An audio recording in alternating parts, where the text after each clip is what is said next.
أملاك آمين. نجزير أملاك السب ندينا نقصن مريم أفكارتي نقولهم كرسان جزير أملاك صلاة ريرين تمسون قرآن زيار جابير كما يكنهم كما يمسهم كما يعلهم آمين أملاكنا جابير نبزي بعد الدت ناي بيتنا ناي أملاكنا ناي بدحنا كرسوس صحنا نجزير أملاكنا كرسان نعيقنا ربار حسرا بنا بزعباتي لو معلتي نبعلو زلنا لدت ناي قويتنا ناي أملاكنا ناي بدحنا كرسوس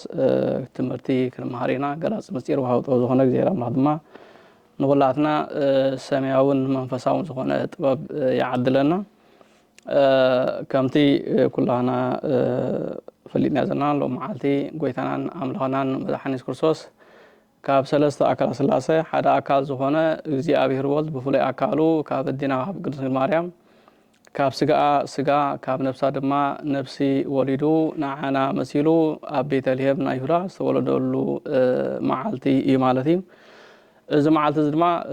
لدت ناي قويتات راح زيكونه كمتي قدس باسيلو سيلوزلو لدت ناي كله عالم إيمالتي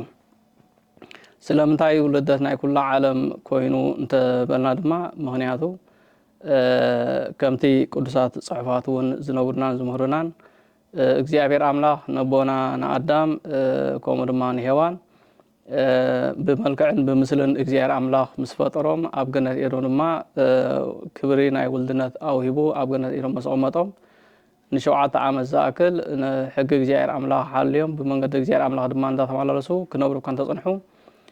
دحر شوعات عامت جنا بمغري ناي ديابلوس كم زورون ناي موت فردما كم تفردولهم قدس ياشنا بزيادة ما أبتي أوريز فرات أم عرف كل تنسلسن تصحيح لنا علوماتي سلزي آدم وديو مالت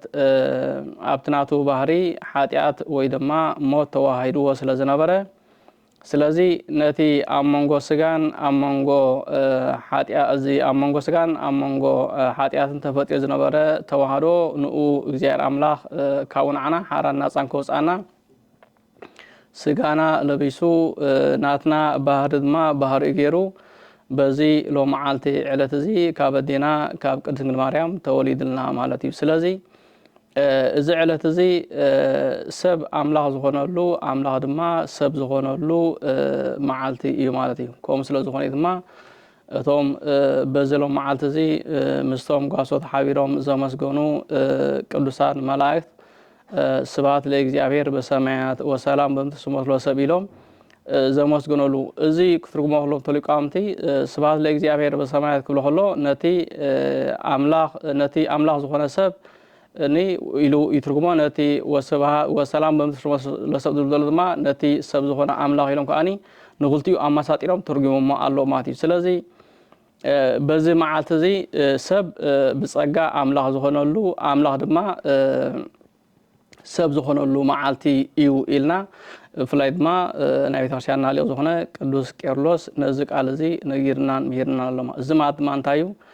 كسعزي علتزين كسعزي معالتزني قبل علينا موتن حاتياتن نقيسو نحنا دما باروت ناي حاتياتن ناي موتن كوينا كنا برسن حنا حجينا بصقا عمالو خوينا نتي زغزانا موتن نتي سعرنا ديابلوسن نوسعرنا قبل علموتن قبل على حاتياتن زغزانا لو سلطنا لو معالتن علتن ايو از معالت زمالتي سلازي قويتا كابدينا خاب قدس مريم كلت كلو اقدمو تنبيس تنغرولو سبع اسولو سوصرولو ينيرماتي كلت كلو دما ابيتليم نايهودا ويدما اب افراتا يتوليدو سلامن تايو زخوينو انتيلنا منياتو تنبيس تنغرولو سلازخون ايماتي بيتليم مالت بيت حبستي مالتيو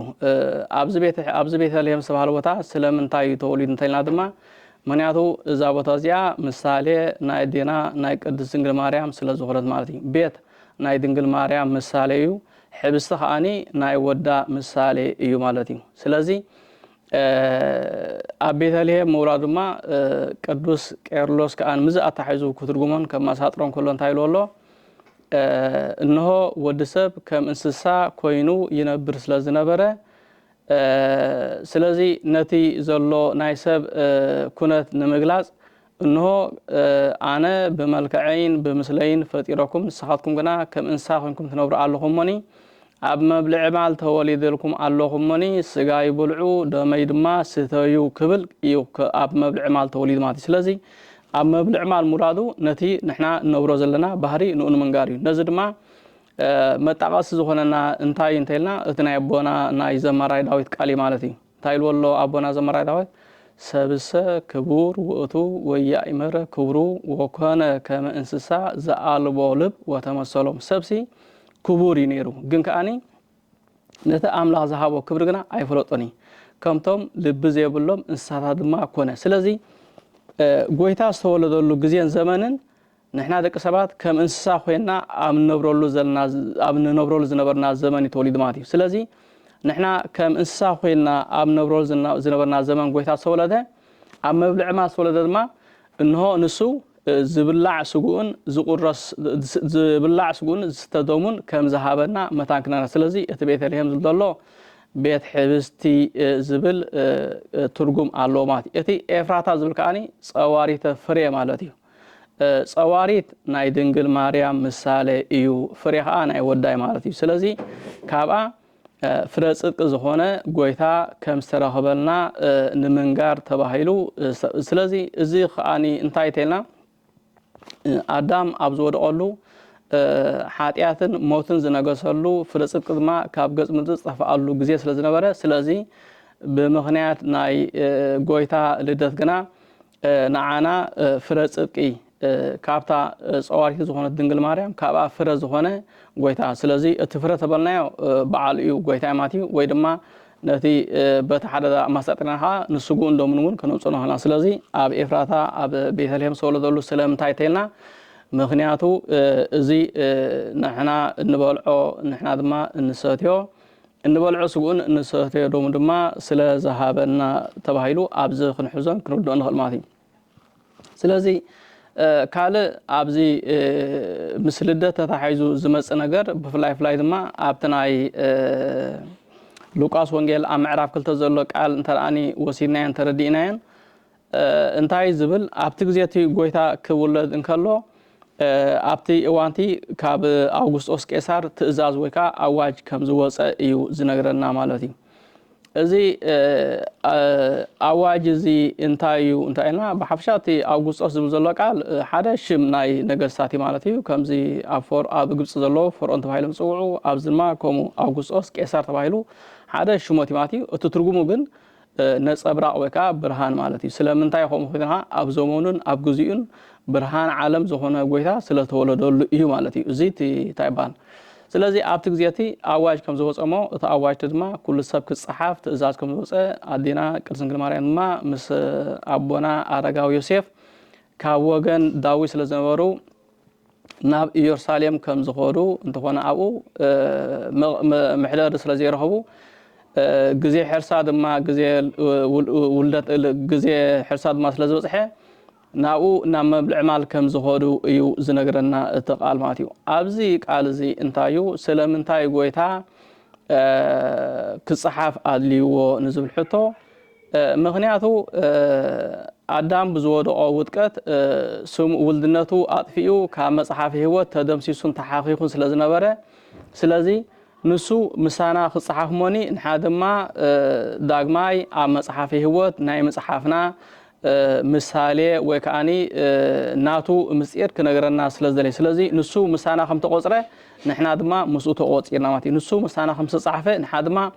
ዳግማይ ኣብ መፅሓፍ ህይወት ናይ መፅሓፍና ዘረድእ ወይ ከዓ ዝነግር ምስጢርን ትርጉምን ኣለዎ ማለት እዩ ስለዚ ኣብቲ ግዜ ሕርሳን ተፅሐ ድማ ኣብ መብልዕ ማል ከም ዝወለደቶ ሞኒ ብጨርቂ ጌራ ከም ዝጠቕለለቶ ነቲ ዓባይ ድማ ብፈትሊ ከም ዝኣሰረቶ ኢሉ ኣብኡ ገሊፀልና ኣሎ ማለት እዩ ኣብዚ ስለምንታይ እዩ ንዝብል ሕቶ በቲ ሓደ ወገን ጎይታ ዝመፀ ናይ ትሕትና ማለት ስለዚ እቲ ብጨርቂ ምጠቕላሉ ናይ ትሕትና ምሳሌ ናይ ትሕትና ድማ ምልክት ክኸውን ከሎ ነቲ ዓባይ ድማ ብፈትሊ ዝኣሰረቶ ድማ ምትሃዝ ዘይኮነሲ እንታይ ደኣኒ ዝጭበ ዝድህሰስ ኣካላዊ ቃል ስጋ ዝለብሰ ኣካላዊ ቃል ምዃኑ ንምርዳእን ንምንጋርን ተባሂሉ እዩ እቲ ብጨርቂ ምጥቕላሉኒ ዓባይ ድማ بفتل زعارات سلطة نزي بتحار وجد نتحتنا بتحارها متحد كم زي كنا حدا دقيقة نجار ديكونا سي جزوف أكل بجزوف سجا بنهنا بهاري كم سجلتن كم سولدن كنجرنا سلز دالي أيوماتي وزيت قدام أي ترجم خينو تي كالو ترجم دما لك عكمتي النساء أدينا قدسنا مريم نتي عبايتو بفتل زعارته بجرك دما ز طاولته دحار صباح نغو يوسفن نقريموسن كم زغير منعها كراتعو خايم كم زغير منعها كغنزوها يوم كا كتبلو سلاز دليتي ايماتي سلازي ازي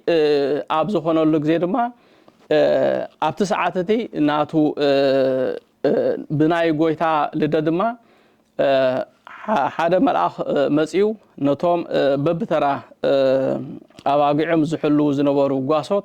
نعم كيرو كم زب سروم يو زناغرنا ماتيو ازوم غواسات زياتهم اتي كترغم خلون تايز بلو نعسران 4 ساعات اب 4 كفيلهم يحلوهم زنبرو سلازي 24 نشدشن تمقلكا كني زخونلكا نبا 24 4 تمقلكا شش زخونلكا ماتي سلازي اتي حموش شحن حموش ميتن زمن تفصيمو اب مبل شاي ابت مبل شاي زمن ابو ناي غويتا لدت سلازاتهم حجه كل غزي كم زغيرهم كصبايو كلو نعوم مصيوم مبصارهم سلامتايتنا حدا ازوم غواسوت زياتهم نايتهم كاب ادم جميركا كسع لدت ناي غويتا زنبرو حزب اسرائيل اب سدت اكلو زحلون زغاسو زنبرو ناتهم مثالي وكا ارآيا يو يبلو ماتيو اتي قند غن ابزي ازوم غواسو زياتهم كفتهم زحلو زنبرو اب غزي صلمات يمالتي سلازي ابزي اب غزي صلمات كفتهم لحلو خلودما بدنجت عبي برهان بريهو ملائكه مصيم كاني لومي نعهم اب عد داويت عبي بسرات مدحن توليدلكم الله الى كبسرون كلو سلامتايتلا مهنياتو عالم قدمي ناي غويتا لدت اب صلماتن اب دنوموتن تنبر كم زنمرت نمنغارن نمر اين مات كوم سلازخوني خاني اب توداس مريم انتايلو الله قدوس افريم حزب زينبر وسصلمت وصلالوتوموت برهان ابي سرق الايلهم نتوم اب صلماتن اب دنوموتن زنبرو حزبي نعاتم تايونلهم ابي برهان وصالهم سلازي ازون غاسات زياتهم كفتهم انداغواسيو انكلو بسراس استنغرولهم برهان ما زبرحالهم مهنياتو نتي ناي عالم نتي ناي حاتيا صلمت زالي اماناو برهان زخونه يسوع كريستوس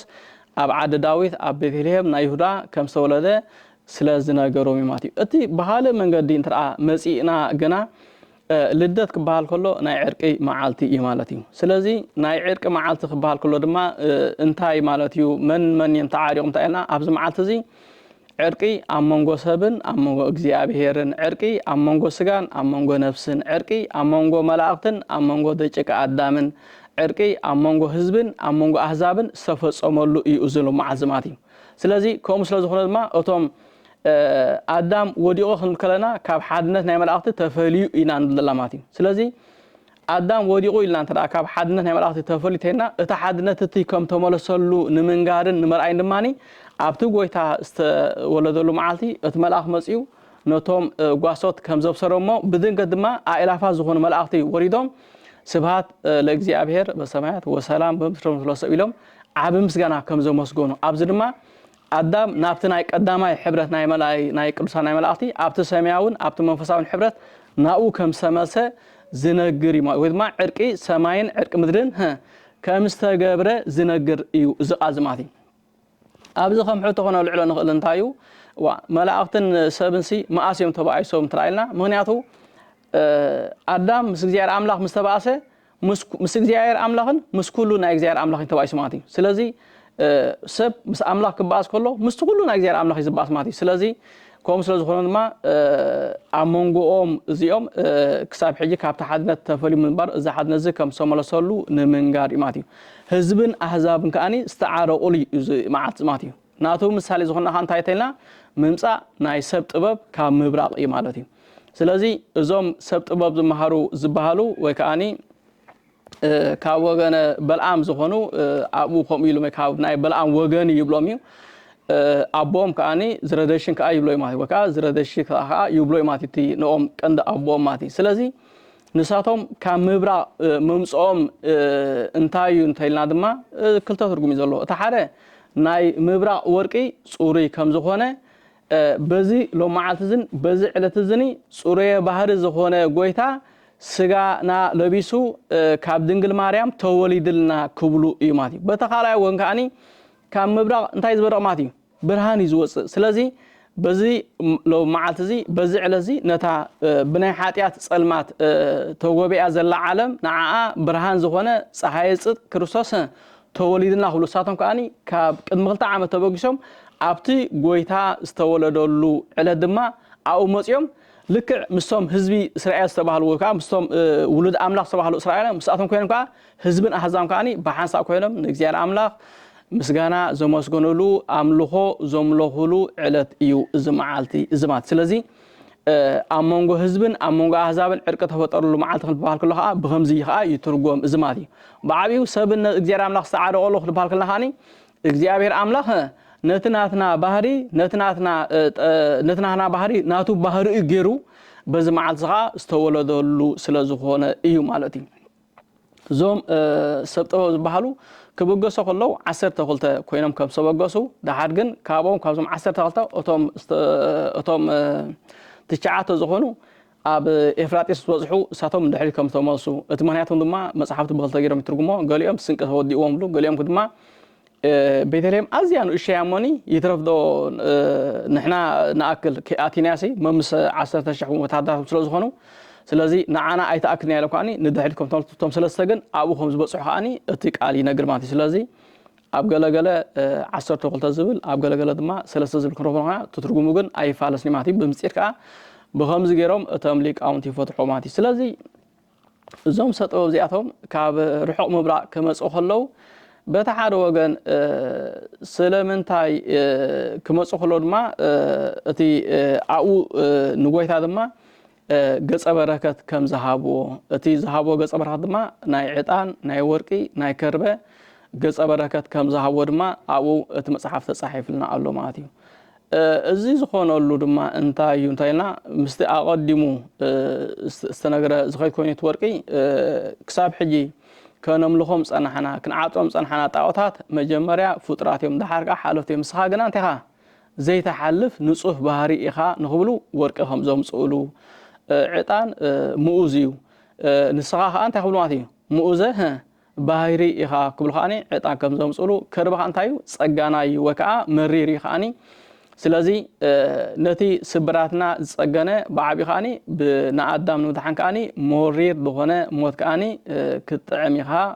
ክብሉ ከኣኒ ነዚ ሰለስተ ገጸ በረኸት እዚ ከም ዘምጽእሉ እዚ ገጸ በረኸት ግን መሰረቱ መን እንተኢልና ግን እግዚአብሔር ኣምላኽ ምክንያቱ እግዚአብሔር ኣምላኽ ነቦና ንኣዳም ከም ዝሃቦ ኣቦና ኣዳም ድማ ነዲና ሔዋን ብእሲቶ ንስኢ ህፅቺ እስኺ ኣንቲ ሰበይቲ እንሆ ምሕፀይኽስ ተቐበል ኢሉ ሔዋን ከም ዝሃባ እሳ ድማ ንሴት ከም ዝሃበቶ ከምዚ ኢሉ እንዳወረደን እንዳተዋራደኒ ኣብዚ ዝረደሽት ዝበሃል ኣቦኦም ከመፅሕ እሞ ከምኡ ናብሉ ድማ ናብ ጎይታ ድማ ከም ዝተመልሰ ዝነግር እዩ እዚ ቃል እዚ ማለት እዩ ስለዚ ነዚ ናይ በዓለ ልደት ንሕና ብሓፈሻ ከነብዕሎ ከለና ክንሓስቦ ዘለና ነገር እንተደኣ ኣሎ ኮይኑ እዚ መዓልቲ እዚ ሓደ ወዲ ሰብ ብጸጋ ኣምላኽ ዝኾነሉ መዓልቲ ስለ ዝኾነ ነዚ መዓልቲ እዚ ንሕና ካብ ኩሉ ናይ ሓጢኣት ነውሪ ሓራን ናፃን ወፂና በዚ መዓልቲ እዚ ናጽነት ከም ዝተኣወጀልና በዚ መዓልቲ እዚ ብርሃን ከም ዝበርሃልና በዚ መዓልቲ እዚ ከኣኒ ዕርቂ ከም ተፈጸመልና ንሕና ድማ መጀመርያ ኣብ መንጎ ምስ ገዛ ርእስና ድሕሪኡ ምስ እግዚኣብሔር ኣምላኽ ብሳልሳይ ደረጃ ድማ ምስቶም ኩሎም ኣብቲ ዙርያና ዘለዉ ሰባት ምስኣቶም ዕርቅን ሰላምን ጌርና ከነብዕሎ ከነኽብሮ ዝግባኣና መዓልቲ እዩ እዚ መዓልቲ እዚ ማለት እዩ ልዕሊ ኩሉ ድማ በዚ ዕለት እዚ ነቲ ምስ ሓጢኣት ተዋሂዱ ዝነበረ ስጋና ነቲ ተዋህዶ እዚ ሰቢሩ ስጋና ስጉኡ ኣካልና ኣካሉ ባህሪና ድማ ባህሪና ገይሩ ዝተወለደ ጎይታ ንሕና ድማ ንጽሃ ስጋን ንጽሃ ነፍስን ንብረትናን ሃብትናን ጌርና ነዚ መዓልቲ እዚ ከነብዕሎ ከዓ ይግባኣና እዩ ማለት እዩ ስለዚ ጥራሕ ናይ ምብላዕን ናይ ምስተይን ዕለት ብኽዳን ብምብላዕ ብምስታይ ብምሕጓስ ብምስሓቅ ዘይኮነ ክበዓል ዘሎ መዓልቲ እዚ እቲ ቀዳማይ በዓል ልደት ንሕና ከነብዕለሉ ዝግባአና ነገር እንታይ ተልና መጀመርያ ምስ ገዛ ርእስና ድሕሪኡ ምስ እግዚአብሔር አምላኽ ሳልሳይ ድማ ምሶም ኣብ ዙርያና ዘለዉ ሰባት ምስኣቶም ዕርቂ ብምፍጻም ማለት እዩ ምስኣቶም ከዓ ጥራሕ ይኮነ ከዓኒ ብዓቢ ድማ ንጽህና ናይ ስጋን ንጽህና ናይ ነፍሲ ከዓኒ ናትና ንብረት ናትና ሃብቲ ጌርና ድማ ነዚ መዓልቲ እዚ ከነብዕሎ ከለና ናይ ባሕቂ እቲ ነብዕሎ ዘለና በዓል ልደት ኣማናዊ መንፈሳዊ ሰማያዊ በዓል ልደት ንዓና ይኾነልና ይሞኒ ስለዚ ነዚኦም ነገራት እዚኣቶም ኣብ ግምት እትና ብዓቢ ድማ እዚ ዕለት እዚ ልደት ኩሉ ዓለም እዩ ማለት እዩ ልደት ኩሉ ዓለም ስለ ዝኾነ ዳግማይ ዝተወለድናሉ መዓልቲ ኣርዑት ናይ ሰይጣን ዝተሰብረሉ ሰንሰለት ናይ ሓጢአት ከዓኒ ዝተበተኸሉ መዓልቲ ስለ ዝኾነ እዚ መዓልቲ እዚ ሎሚ ነዚ ዕለት እዚ ነዚ በዓል እዚ ንሕና ከነብዕሎ ከለና ብናይ ሓጢአት ሰንሰለት ተኣሲርና ኣርዑት ናይ ሓጢአት ድማ ኣብ ክሳድና ጌርና ክነብዕሎ ኸይንህሉ ዝያዳ ነፍስና ክንምርምረሉን ክንፍትሸሉን ዝግባአና ዕለት እዩ እዚ መዓልቲ እዚ እሞኒ እግዚአብሔር አምላኽ ነዚ መዓልቲ እዚ ኣብ ልዕሊ ሰይጣን ኣብ ልዕሊ ሓጢአት ኣብ ልዕሊ ሞት ተዓዊትና ከነብዕሎ ስጋውን መንፈሳውን በረኸት ድማ ክንሓፍሰሉ ናይ እግዚአብሔር አምላኽና ቅዱስ ፍቃድ ይኹነልና ርሑስ በዓል ልደት ይግበረልና እግዚአብሔር አምላኽ ድማ በሰላም ናብ ብርሃን ጥምቀት ይብጽሐና ወስብሐት ለእግዚአብሔር ወለወላዲቱ ድንግል ወለመስቀሉ ክቡር ይሰባህ ወይተአኮት ስሙ ለእግዚአብሔር አምላክነ ወትረ በኩሉ ሰዓት አሜን